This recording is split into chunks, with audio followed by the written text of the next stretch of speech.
വിവാദത്തിൽ ഒടുവിൽ മൗനം വെടിഞ്ഞ് ധനുഷ്. നയൻതാരയ്ക്കെതിരെ കോടതിയിലേക്ക് താരം. Nayanthara beyond the fairy tale എന്ന നെറ്റ്ഫ്ലിക്സ് ഡോക്യുമെന്ററിയിൽ ഞാനും റൌഡിദാൻ സിനിമയിലെ ദൃശ്യങ്ങൾ ഉപയോഗിച്ചതിനെതിരെ നിർമ്മാതാവ് ധനുഷ് മദ്രാസ് ഹൈക്കോടതിയിൽ.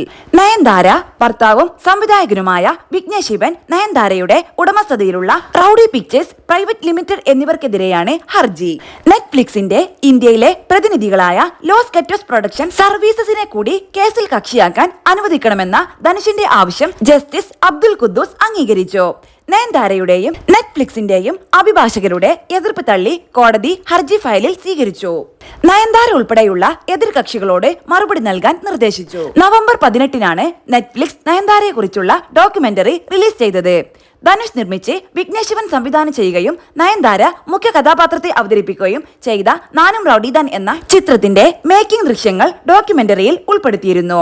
ഇത് ഉപയോഗിക്കാൻ ധനുഷിന്റെ അനുമതി ലഭിക്കാതിരുന്നതിനെ തുടർന്ന് നയൻതാര ചിത്രീകരണ സമയത്ത് സ്വന്തം മൊബൈലിൽ പകർത്തിയ ചില വീഡിയോയും ഡോക്യുമെന്ററിയിൽ ചേർത്തിരുന്നു.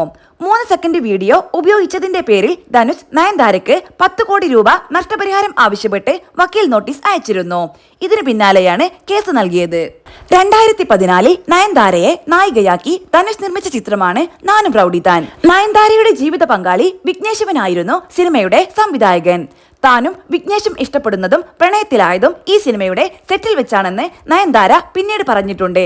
ഈ അനുഭവങ്ങൾ ഡോക്യുമെന്ററിയിൽ ഉൾപ്പെടുത്താനാണ് ദൃശ്യങ്ങൾ ആവശ്യപ്പെട്ടത്. സംവിധായകൻ നായികയോട് അടുപ്പം സ്ഥാപിച്ചത് നിർമ്മാതാവെന്ന നിലയിൽ ധനുഷിനെ കാര്യമായി അലോസരപ്പെടുത്തിയിരുന്നുവെന്നാണ് കഥ. ഇതു കാരണം ചിത്രീകരണത്തിന്റെ ഒഴുക്ക് നഷ്ടപ്പെടുകയും പ്രൊഡക്ഷൻ വൈകിയത് കാരണം 12 കോടി രൂപ അധിക ചെലവ് വരികയും ചെയ്തുവെന്ന് ധനുഷ് പറയുന്നു. ഇതേ ചൊല്ലി പലതവണ തർക്കങ്ങളും ഉണ്ടായി. ഒരു ഘട്ടത്തിൽ ചിത്രം തന്നെ ഉപേക്ഷിക്കാൻ ധനുഷ് ആലോചിച്ചിരുന്നു. അവസാന ഘട്ടത്തിൽ ധനുഷ് വേണ്ടത്ര പണം നൽകാത്തതിനാൽ നയൻതാര വിഘ്നേഷിനു വേണ്ടി സ്വന്തം പണം മുടക്കിയാണ് സിനിമ പൂർത്തിയാക്കിയതെന്ന് സിനിമാ നിരീക്ഷകൻ രമേശ് ബാല വെളിപ്പെടുത്തിയിരുന്നു.